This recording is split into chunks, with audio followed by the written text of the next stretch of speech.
Hello viewers, I am Professor Anuradha from the Department of Social Work, Sri Padmavati Mahila Vishwavidyalayam, Tirupati.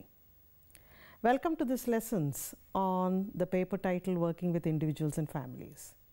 Now we shall discuss the lesson on communication and interviewing. As the title itself suggests, we have two sections in this particular lesson. The section A is on communication and the section B is on interviewing. Now let us start with communication. As an introduction in communication, if you see, it is very difficult to imagine our life without communication. I hope all of you will agree.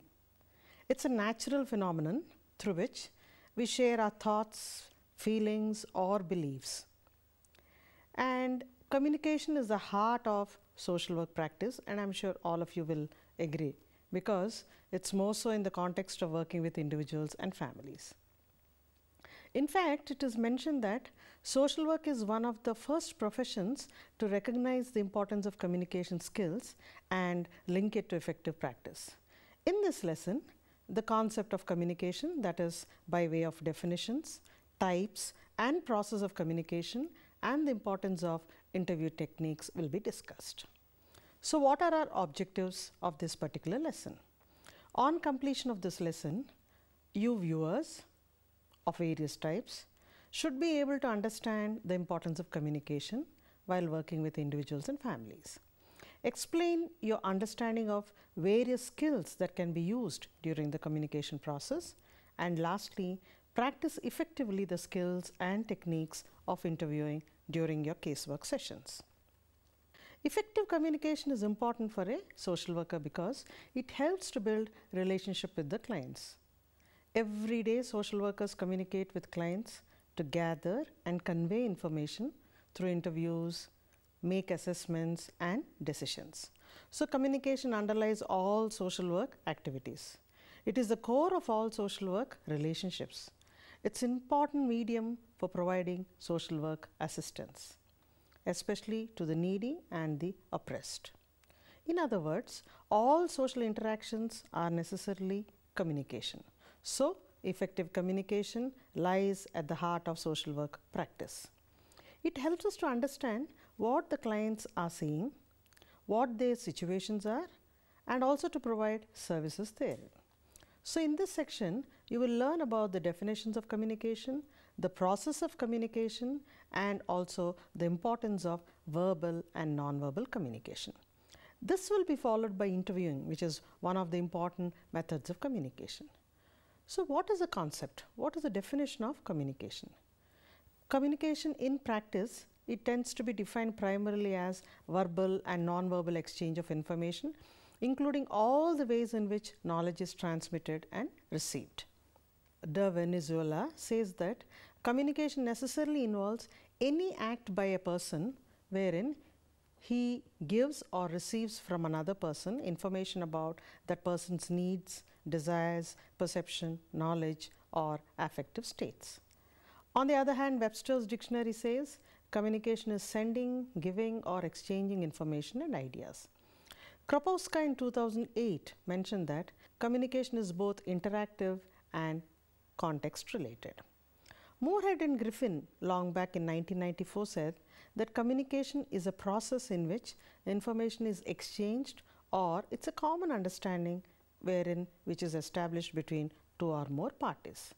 Burton and Thakur said communication may be defined as a process of transmitting information, while Bhatia maintained that communication is a process by which we exchange meanings, facts, ideas, opinions or emotions with other people. Another author, Shukla in 2010 said that communication means sharing of ideas, thoughts and feelings between two or more than two persons. So, based on all these above definitions, we can see that communication can be understood as a transmission of ideas, thoughts and emotions by the communicator. For what? To develop a common understanding with the recipient. So communication is transmitting information through some medium to create same meaning in the latter, that is the recipient, and as intended by the former, that is the communicator or the sender. Now, so those were the definitions of communication. Now let's look at what are the essential components of communication. Communication process is a system that involves interrelated, interdependent group of elements working together as a whole to achieve a desired pattern or goal. So communication is a creative and a dynamic process rather than a discrete or an isolated exchange of information. So what are the key elements? We'll look at the key elements of communication process. First thing is a messenger. You all know that to communicate something there should be a sender or a source, the person who has something to communicate. So he is the messenger. Second thing is, what does he send? What are we looking for? That is the message. So what is a message? It may be a verbal or a non-verbal cue that needs to be transmitted or communicated.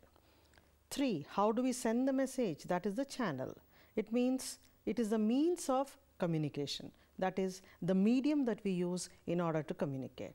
And lastly, the receiver, the person who receives the information. Not needless to say, feedback is also an important aspect of communication. So through this process, by feedback, we understand it as it's a process through which we ascertain whether the recipient has assigned the same meaning to the message that was sent by the source. So those are the components of communication. Now what is a medium? What are the media that we use for communication? When we say media, it refers to the intervening agency or means through which we try to communicate and we make communication possible. So on the basis of the coverage of information, media may be interpersonal or it may be mass media, and when we say mass media, it refers to a whole lot of things. We'll start with interpersonal media. Interpersonal media refers to those means which are related to speaking and hearing, reading and writing, body language, while mass media are, as you all know, radio, television, films, exhibition, newspapers, use of loudspeakers, signaling system, and a whole lot of other media that we are all aware of. In the case of a context, we will discuss about the verbal and non-verbal means of communication which play a very key role in the case of a context. Verbal communication, what do we mean by that? In social work practice, good communication skills are crucial for establishing efficient and respectful relationships with our clients, that is our service users, and they are the heart of best practice in casework. So during casework, social workers must demonstrate several skills while assessing or interviewing a client. So verbal communication is a key skill, and verbal communication refers to the face-to-face interaction that we are having with our clients, and it involves the impact of the actual words that we use while we are speaking. And it's not only oral communication, verbal communication also includes written communication. It's important that social workers have to be very aware of how and what they are communicating as in a casework situation. Clients usually are often aware that they are in a state of incongruence, and they come with a bag of mixed feelings about the helping situation, and they are very highly vulnerable. So in order to achieve congruence, a caseworker has to be active by using appropriate language so that the clients can feel fully understood and listened to.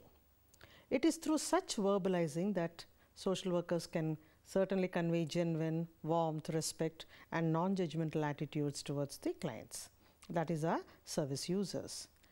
And indeed, verbal communication plays a major role when working with other colleagues and professionals, and it is essential for decision making and assessment.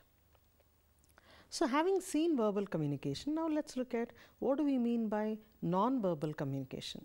Non-verbal communication is also a very major component for interpersonal skill repertoire, and it includes body language such as the posture, the facial expressions, gestures, physical appearance, eye contact and so on. And it can support or contradict verbal communication. These days even proxemics, time and paralanguage are also considered some sort of important modes of non-verbal communication. The importance of nonverbal communication has long been recognized, and it's not a new thing. Way back in 1986, Demeter et al. Said that there are two dimensions for nonverbal communication. First thing is decoding or sensitivity, and secondly, it's encoding or expressiveness. So according to these authors, nonverbal decoding refers to the capacity to understand the emotions that have been conveyed by others through nonverbal cues such as facial expressions, body movements, voice tone, etc. And when we say nonverbal encoding, it refers to our capacity to express emotion through nonverbal cues. For example, much of the understanding of nonverbal communication can be gathered only through observation skills. So bear in mind, observation skills are also important, and they are vital for social workers interviewing clients. Cordison and Cordison in 1997, they mentioned in their book that there are 5,000 distinct different hand gestures and 1,000 different steady postures. So precise observation of non-verbal behavior is very, very important. This is so because the clients may tell the social worker that they are coping fine, in some instances I mean, and don't need any help, but by observing their facial expressions or lack of eye contact, they may contradict this. At the same time, social workers must be aware of their own capacity for self-observation, because it also gives an opportunity to analyze their role and impact. So that's about communication. Now let's go on to the next section, that's on interviewing. And bear in mind, interviewing is an important communication technique. So let us look at interviewing in this section. In the earlier section, we have learned that communication involves sharing of thoughts, feelings, attitudes, ideas through the exchange of verbal and non-verbal means. In the same manner, an interview is a special form of communication. The social work interviews are typical because they include many aspects of the general process of communication. Consequently, the above mentioned general process of communication contributes a better understanding of the concept of social work interview.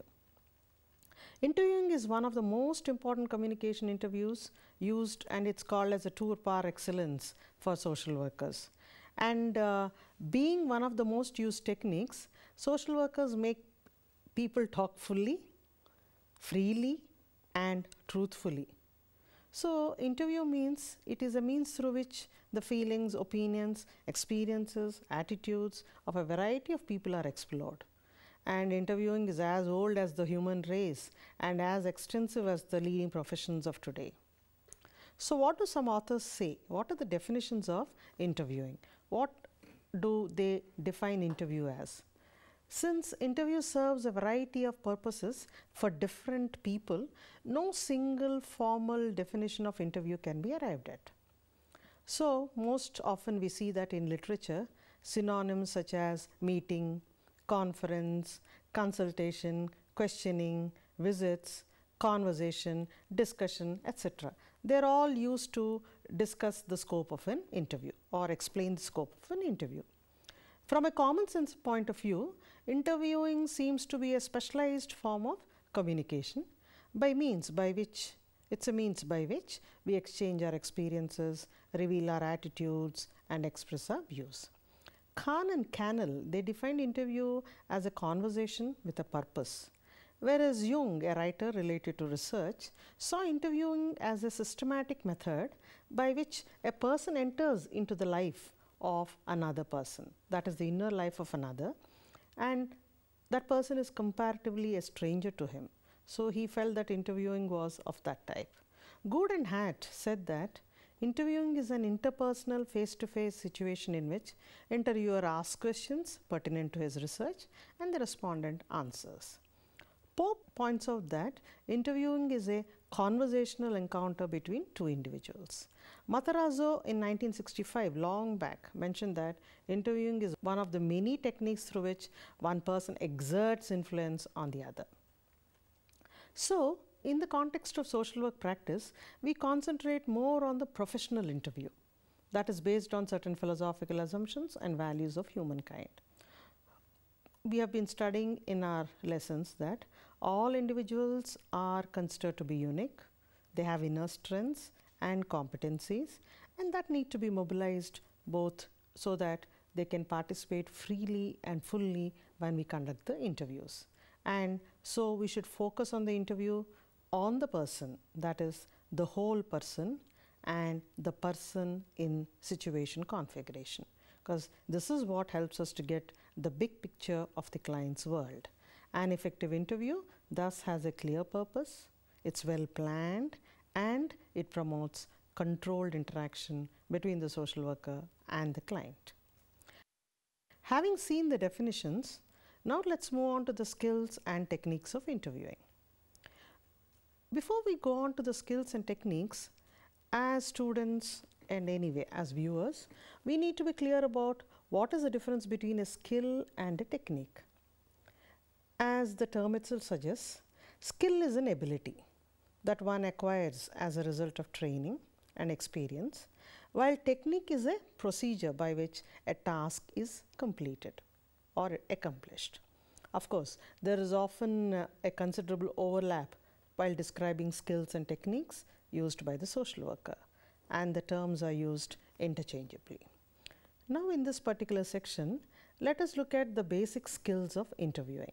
You all agree that when we start interviewing our clients, the first and foremost thing that we should bear in mind is creating a supportive environment to our clients. One of the important tasks of a social worker with regard to interviewing skills is that supportive environment and safe environment needs to be created. So when we say a safe and a supportive environment, it means it is an environment where the client feels free to open up, to let down their self-guard and speak more freely. And when we do so, it helps to promote a sense of respect and equality between the caseworker and the client. And such a relationship leads us to another skill called as relationship, that is building relationship. This is a core skill in interviewing practice, and this begins essentially with establishing rapport, because establishing rapport leads to sustainment of the relationship. It is characterized by a non-possessive warmth that is manifested by the interviewer, and other qualities such as showing acceptance, being empathetic, being genuine, and showing respect to our clients. So when we are doing so, what happens is the clients feel very free. Clients or families, they feel free to disclose their thoughts, feelings and reactions, and ultimately this leads to a feeling of acceptance and respect. All through this particular journey, we need to be good listeners. So for an effective interview, we need to have a skill called as active listening. The term listening may appear to many people as being very straightforward, but students should learn that active listening skills need to be learned and practiced in training, developed and refreshed for effective use during interviews, because they involve real life situation, and especially in an interview, important information is being elicited. So active listening describes a special and demanding alertness on the part of the social worker while interviewing a client. It's about being present psychologically, socially and emotionally, and just not physically. And how do we do that?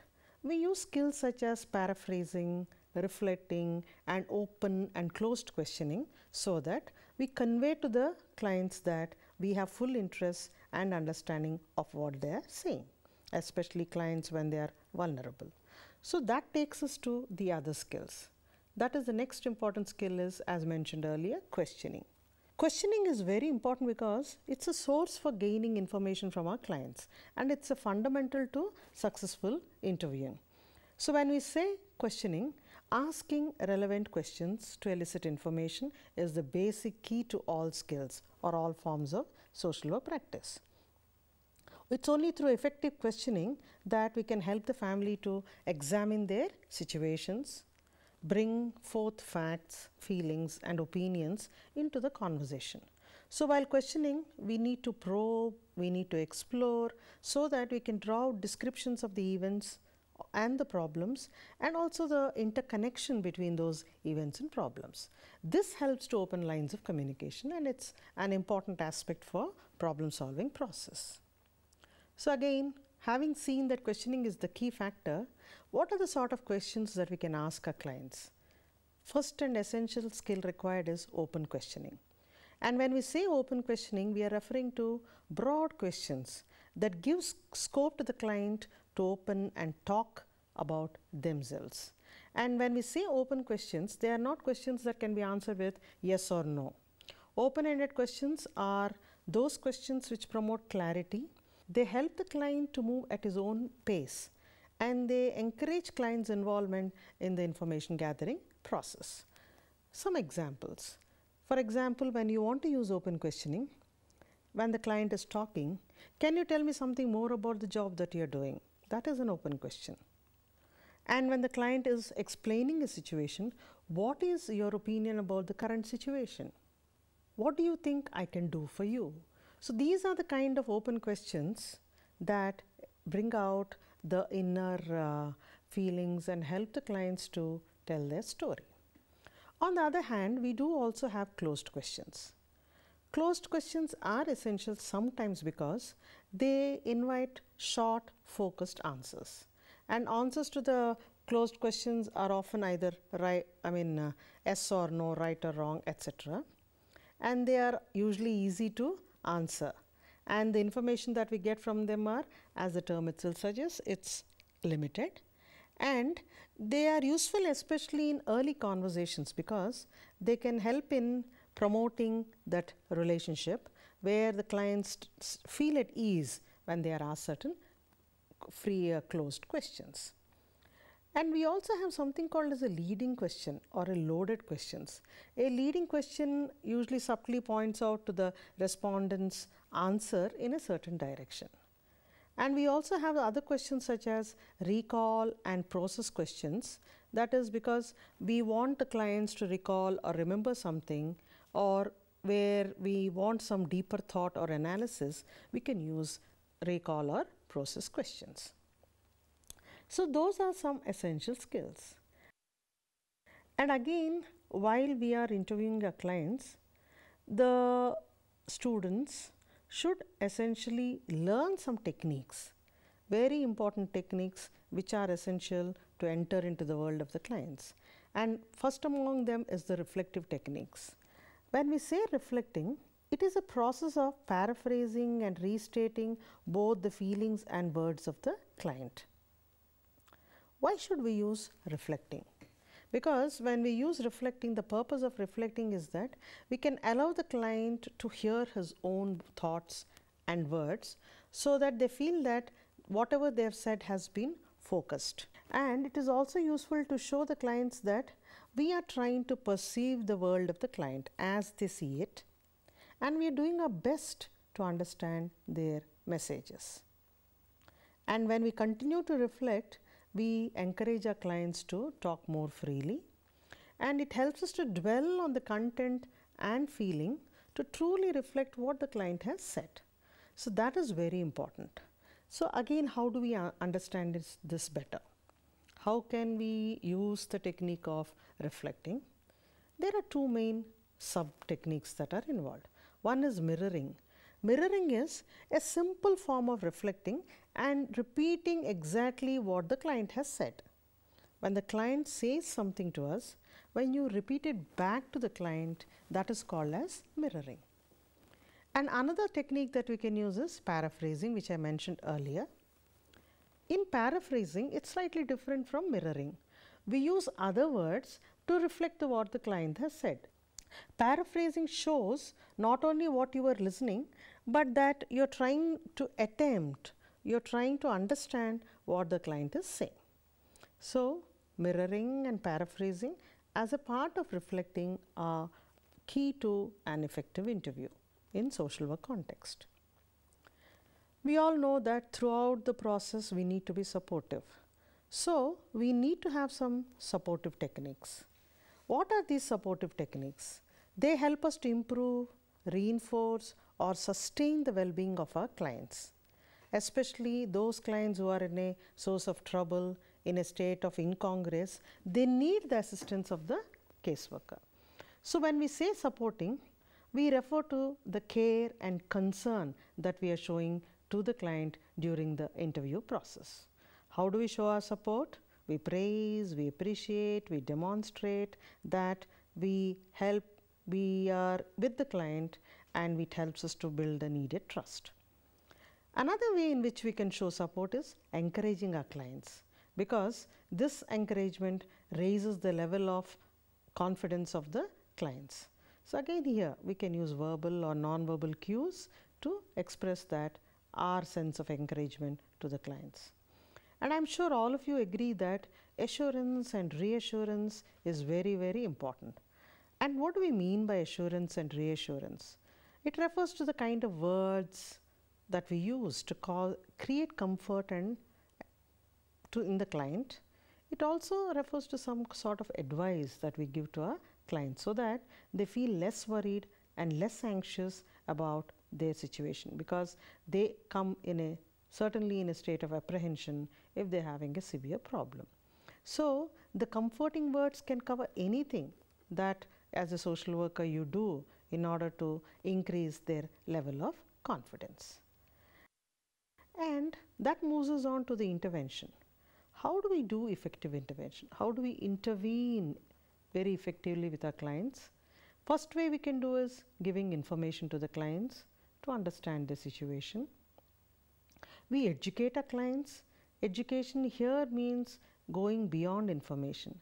That is, giving something more than the information, so that it refers to coaching, sharing of ideas, discussion, engaging, etc. We provide direction. We also use the technique of clarification and interpretation when we are working with our clients.